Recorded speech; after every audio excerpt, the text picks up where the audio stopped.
Magandang hapon po sa inyong lahat. Ngayon po ay Lunes, Monday, December 29, 2025. Ihanda na po ang mga tickets dahil ito po ang resulta ng 2D Lotto at 3D Lotto ngayong 2 p.m. draw.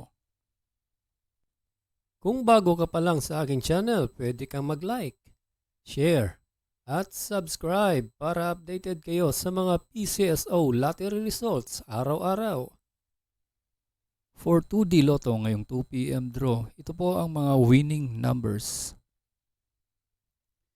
25 and 28 in exact order.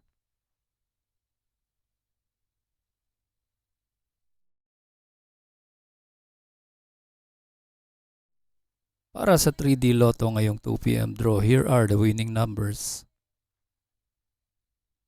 1, 5, and 5 in exact order.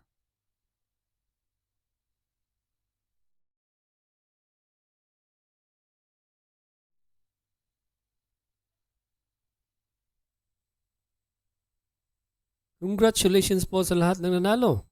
At kita-kits po tayo mamayang 5 p.m. draw. Thank you for watching. God bless us all.